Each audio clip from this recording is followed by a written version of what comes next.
Bienvenue à notre post-it. Aujourd'hui, je m'adresse à toutes les personnes qui ont déjà eu des doutes dans leur parcours de foi. Si tu es une de ces personnes ou si tu es en train de passer à ce moment précis par une difficulté à ce niveau, il faut vraiment écouter ce post-it jusqu'à la fin. Je te propose aujourd'hui un texte qui se trouve en Matthieu, chapitre 11 et le verset 6. Il nous dit ainsi le texte.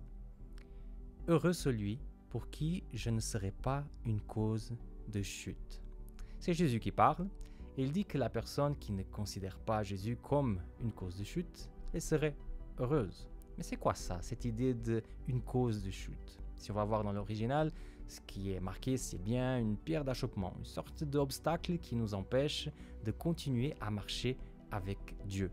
Et même dans la version français courant, le texte sera traduit comme ça, « Heureux celui qui n'abandonnera pas la foi en moi ». Comme quoi, ça montrait bien que cette pierre d'achoppement, c'est quelque chose qui empêche notre foi. Alors, moi je suis d'opinion que dans notre société, c'est beaucoup plus facile de ne pas croire que de croire. Même s'il y a beaucoup d'évidence de la part de Dieu de leur existence, c'est vrai que des fois dans notre cœur, il y a ces sentiments de doute, ces questionnements qui viennent et qui posent en question toutes les choses qu'on croit. Je me rappelle aussi que certaines mauvaises expériences qu'on peut vivre dans la foi peuvent aussi être bien des pierres d'achoppement, des obstacles à qu'on puisse croire aujourd'hui. J'étais encore un enfant et je me rappelle lorsque ma institutrice s'est moquée de moi parce que moi j'étais chrétien.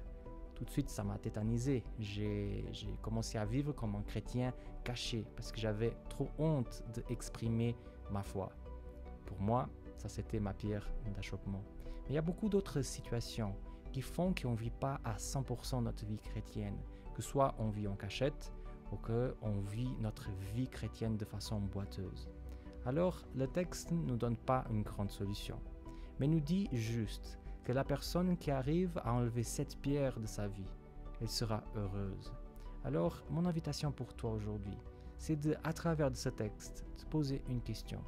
Comment est-ce que je peux vivre ma vie à 100%? Et par vie, j'entends ma vie spirituelle. Quelles sont les choses que je peux vivre qui m'approcheront plus du Christ? Parce que j'en suis sûr que c'est lorsqu'on est à côté de lui qu'on est véritablement heureux.